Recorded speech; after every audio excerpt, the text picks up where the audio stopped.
भारत की विदेश नीति के लिए यह अच्छी बात नहीं है अगर अमेरिका के उपराष्ट्रपति जेडी वैंस पाकिस्तान के फील्ड मार्शल आसिम मुनीर से कह रहे हैं कि thank you for everything man, सबके लिए जो तुमने काम किया है उसके लिए तुम्हारा शुक्रिया। देख लीजिए सर, आसिम मुनीर का भाव आजकल बढ़ रहा है और ये जेडी वैंस कहने वाले हैं। हालांकि हिंदुस्तान के कई चैनल्स के ऊपर तो रोज ही क्या है कि कुछ ना कुछ ऐसा होता रहता है जहां पर कि कहा जाता है कि पाकिस्तान साइडलाइन हो गया, उसकी कोई इज्जत नहीं है। लेकिन हाल के महीनों में अमेरिका लगातार पाकिस्तान को अपना करीबी दिखा रहा है। ईरान के साथ में पीस डील के लिए अमेरिका ने ही पाकिस्तान का चयन किया। ट्रंप कई बार मुनीर की तारीफ कर चुके हैं। डोनाल्ड ट्रंप कई बार भारत का अपमान करते गए हैं, भारत को हेलहोल बताया, ऑपरेशन सिंदूर का अपमान किया, न जाने क्या क्या कहा। बावजूद इसके हमारे प्रधानमंत्री खामोश रहे, यानी कि अमेरिका की तरफ देखना है। उनका कहना है कि मैंने 3 महीनों में शायद ही किसी से इतनी बातचीत की है जितनी मैंने आसिफ मुनीर से बातचीत की है।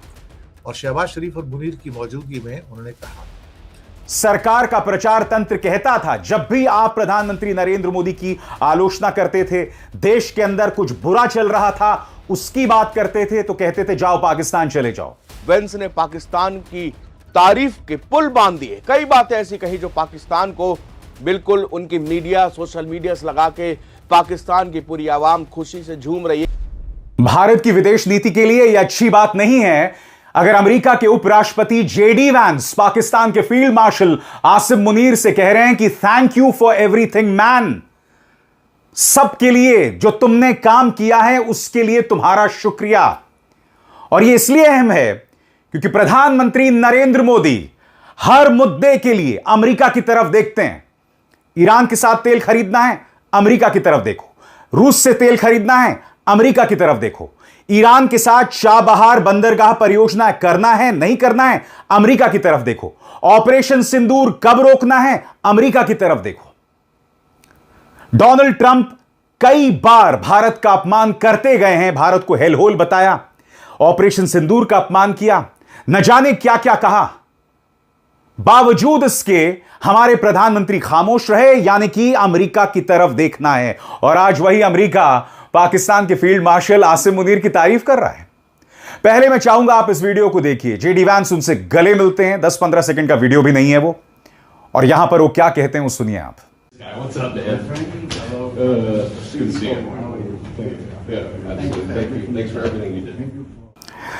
अब आप कह सकते हैं कि भाई पाकिस्तान की तारीफ कर दी तो क्या हो गया।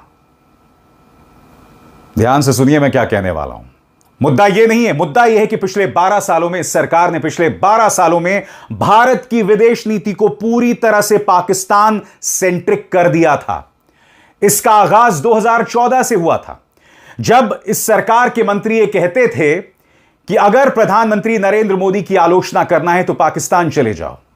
इस सरकार का प्रचार तंत्र कहता था जब भी आप प्रधानमंत्री नरेंद्र मोदी की आलोचना करते थे, देश के अंदर कुछ बुरा चल रहा था, उसकी बात करते थे तो कहते थे जाओ पाकिस्तान चले जाओ।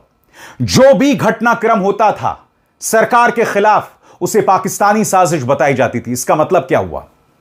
यानी कि हमने अपनी पूरी रणनीति को, अपनी पूरी स्ट्रैटेजी, विदेश नीति को पाकिस्तानी सेंट्रिक कर दिया। हम पाकिस्तान के साथ कंपटीशन करने लगे। अब अमेरिका जो मर्जी कर दे, हमारे 3 नागरिकों को मार दे, तब भी प्रधानमंत्री ट्रंप के सामने बैठते हैं, एक शब्द नहीं निकलता इस मुद्दे को लेकर। इंडियन ओशन में टॉर्पीडो के जरिए अमेरिका हमला कर देता है और पूरी तरह से खामोशी बनी रहती है प्रधानमंत्री की तरफ से। नतीजा आपके सामने है, डोनाल्ड ट्रंप लगातार अपमान कर रहे। और याद कीजिएगा, डोनाल्ड ट्रंप ने एक इंटरव्यू में क्या कहा था कि मेरे पसंदीदा नेता मोदी हैं। क्यों? इसलिए कि इससे पहले भारत हम पर अनाप शनाप पैसे जो है वो चार्ज करता था, मगर जब से मोदी आए हैं हालात बदल गया। यानी कि भारत की नीति अमेरिका को लेकर कमजोर और सॉफ्ट हुई है, जिसमें शायद भारत को भी नुकसान हो रहा हो। यह बात डोनाल्ड ट्रंप ने एक इंटरव्यू में कही थी। यह एक हकीकत है और उसे हम मोड़ नहीं सकते। आज पाकिस्तान 2 चीजें कर रहा है दोस्तों। वो आसिम मुनीर, वो फील्ड मार्शल आसिम मुनीर, आज उनका दबदबा बढ़ रहा है साहब। याद कीजिए जेडी वैंस ने क्या कहा था कल की बातचीत में कि मैं भारत और पाकिस्तान दोनों के करीब हूं, और कैसे कंपैरिजन किया था कि एक भारतीय मेरी पत्नी है और आसिम मुनीर एक पाकिस्तानी है। यह कौन सा कंपैरिजन हुआ? मुद्दा यह है कि अमेरिका आज खुलकर पाकिस्तान की तारीफ कर रहा है, और दूसरी तरफ पाकिस्तान ईरान से तेल भी खरीद रहा है, भारत नहीं खरीद रहा। अब आप मुझे बताइए, विदेश नीति की निगाह से कौन कमजोर पड़ रहा है? यह सब क्यों हो रहा है दोस्तों? दो कारण। पहला, पिछले 12 सालों में हमने अपनी फॉरेन पॉलिसी को पूरी तरह से पाकिस्तान सेंट्रिक कर दिया। पाकिस्तान ये कर रहा है, पाकिस्तान वो कह रहा है। हमारी मीडिया का रवैया सबसे ज्यादा शर्मनाक हुआ है। तब पाकिस्तानी एक्सपर्ट्स को बुलाया जाता है, वो पाकिस्तानी एक्सपर्ट्स हमारे प्राइम टाइम टेलीविजन में बैठकर देश की बेइज्जती करते हैं। ऊपर से हमारा गोदी मीडिया कभी कराची पर कब्जा करा दिया, कभी इस्लामाबाद पर कब्जा करा दिया। इन्होंने देश की साख को, देश की इज्जत को इंटरनेशनली तार तार कर दिया पाकिस्तान के मुकाबले। और पाकिस्तानी सोशल मीडिया में भारतीय न्यूज चैनल्स का मजाक उड़ रहा था। किस तरह से मजाक उड़ रहा था कि देखो तुमने तो कराची पे कब्जा कर लिया, इस्लामाबाद पर कब्जा कर लिया। यह सब हो रहा था पाकिस्तान के अंदर। ऐसा कभी नहीं हुआ दोस्तों। 2014 के बाद भारतीय जनता पार्टी की कोशिश रही कि विपक्ष को देशद्रोही बताओ, राहुल गांधी को देशद्रोही बताओ। विपक्ष जो अपनी तरफ से एक सार्थक चर्चा कर सकता है, मशवरा दे सकता है, उसे खारिज कर दो अपने अहंकार के चलते। विपक्ष अब भी कह रहा है कि जिस मेलोनी को आप मेलोडी चॉकलेट दे रहे थे, उसी से सीख लेते कि ट्रंप को कैसे लाल आंख दिखाते हैं, कि प्रधानमंत्री नरेंद्र मोदी ट्रंप को लाल आंख दिखाते हैं। इस तस्वीर को वायरल किया जा रहा है कि देखिए प्रधानमंत्री किस तरह से उंगली दिखा रहे हैं डोनाल्ड ट्रंप को। हम सब जानते हैं क्या हो रहा था असलियत में। आप उन 3 भारतीयों का नाम तक नहीं ले पाए ट्रंप के सामने। जब एक पत्रकार ने सवाल पूछा 3 भारतीयों की मौत पर, तब भी प्रधानमंत्री ने वहां पर दखल नहीं दिया, हस्तक्षेप नहीं किया। मगर इस देश में सब कुछ प्रधानमंत्री के नाम पर, प्रचार के नाम पर चलता है। यह देखिए किस तरह का टूल किट कल चल रहा था। कल नीट की परीक्षा थी, और फिर भाजपा के प्रचार तंत्र से जुड़े तमाम जो दोरपल्ली ट्रोल्स और खुद गोदी मीडिया इस तरह का प्रचार चला रहा था। देखिए, जब नीट की परीक्षा चल रही थी तो प्रधानमंत्री 45 मिनट या करीब 1 घंटे तक एयरपोर्ट के अंदर रहे ताकि वो आसानी से परीक्षा दे सकें। बिल्कुल उसी अंदाज में जैसे हर चुनाव में अचानक रहस्यमय तरीके से कोई एम्बुलेंस आ जाती है और प्रधानमंत्री अपना कारवां रोक देते हैं। मैं ये टूल किट आपको क्यों दिखा रहा हूं? क्योंकि यहां सब कुछ प्रचार पर है, सब कुछ टूल किट है, सब कुछ जनता को मूर्ख बनाने का एक जरिया है, और इसके अलावा कुछ नहीं। देख लीजिए सर, आसिम मुनीर का भाव आजकल बढ़ रहा है, और ये जेडी वेंस कहने वाले हैं। हालांकि हिंदुस्तान के कई चैनल्स के ऊपर तो रोज ही क्या है कि कुछ ना कुछ ऐसा होता रहता है जहां पर कि कहा जाता है कि पाकिस्तान साइडलाइन हो गया, उसकी कोई इज्जत नहीं है। लेकिन यहाँ पर तो साहब स्विट्जरलैंड की मीट में पाकिस्तान का तो पूरा डेलीगेशन मौजूद है, और उनको इनवाइट किया गया वहां पर कतर के साथ में। और जो उनका मेमोरेंडम भी है वो भी इस्लामाबाद मेमोरेंडम ऑफ अंडरस्टैंडिंग है। तो कौन कहता है कि पाकिस्तान इससे बाहर है भाई? खैर, अब स्विट्जरलैंड के अंदर अमेरिका और ईरान की बातचीत के दौरान उन्होंने अपनी वाइफ को और आसिम मुनीर को 2 सबसे खास लोगों में बताया है। उनका कहना है कि मैंने 3 महीनों में शायद ही किसी से इतनी बातचीत की है जितनी मैंने आसिम मुनीर से बातचीत की है।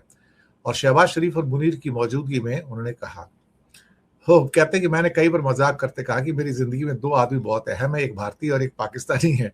तो ये उसको सुनकर काफी चेहरों पर वहां पर मुस्कुराहट भी आ गई। उनका कहना है कि शहबाज शरीफ भी काफी अच्छे इंसान है, मेरे करीब है, लेकिन मुनीर के और शहबाज के डिप्लोमेटिक रोल के बिना हम शायद यहाँ नहीं होते।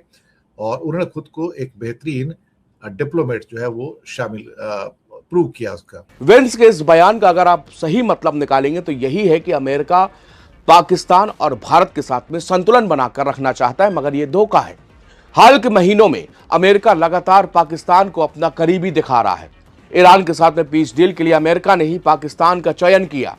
ट्रंप कई बार मुनीर की तारीफ कर चुके हैं। वहीं मुनीर अपने देश के स्विट्जरलैंड में अमेरिका ईरान कूटनीतिक बातचीत के दौरान वेंस ने अपनी पत्नी और ऊषा वेंस और पाकिस्तानी आर्मी चीफ आसिम मुनीर को जिंदगी के 2 खास लोग बताया है। वेंस ने कहा कि मैं पिछले 3 महीनों में शायद ही किसी से इतनी बात की होगी जितनी बातचीत मेरी असीम मुनीर से हुई है। शहबाज शरीफ और असीम मुनीर की मौजूदगी में उन्होंने ये कहा। जेडी वेंस रविवार को ईरान के साथ बातचीत के लिए स्विट्जरलैंड में थे। पाकिस्तान और कतर के प्रतिनिधिमंडल भी मध्यस्थ के तौर पर वहां पर पहुंचे हुए थे। पाकिस्तान की ओर से पीएम शहबाज शरीफ और आर्मी चीफ असीम मुनीर स्विट्जरलैंड पर ही मौजूद है। इसी दौरान रविवार को वेंस ने पाकिस्तान की तारीफ के पुल बांध दिए। कई बातें ऐसी कही जो पाकिस्तान को बिल्कुल उनकी मीडिया सोशल मीडिया से लगा के पाकिस्तान की पूरी आवाम खुशी से झूम रही है। क्योंकि पाकिस्तान की भूमिका की तारीफ करते हुए वेंस ने कहा कि पाकिस्तानी पीएम के हम शुक्रगुजार हैं, जो मेरे बहुत करीबी दोस्त भी हैं। उनकी अच्छी कोशिशों ने बातचीत को इस मुकाम तक पहुंचाया है। शहबाज और मुनीर के डिप्लोमेटिक रोल के बिना हम शायद यहां नहीं होते। उन्होंने खुद को एक बेहतरीन डिप्लोमेट साबित किया। स्विट्जरलैंड में अमेरिका और ईरान की बातचीत को जेडी वेंस ने ऐतिहासिक बताया। वेंस कहते हैं कि राष्ट्रपति डोनाल्ड ट्रंप ने हमें नया अध्याय शुरू करने और ईरान के साथ लोगों के साथ अपने रिश्तों को बदलने और उनकी तरफ दोस्ती का हाथ बढ़ाने की जिम्मेदारी सौंपी है। ईरान से अमेरिका अपने रिश्तों को पूरी तरह बदलने के लिए तैयार है। वेंस ने इस दौरान कहा कि हम यहां पर एक मकसद से इकट्ठा हुए हैं। ये मकसद डिप्लोमेसी और कोऑपरेशन के जरिए मिडिल ईस्ट को बदलना है, जहां पर ईरान और खाड़ी देशों के बीच जंग हुई या उनके बीच बहुत टेंशन वाले रिश्ते रहे हैं। ईरान को इलाके में अस्थिर करने की एक मुख्य वजह भी मानता है अमेरिका।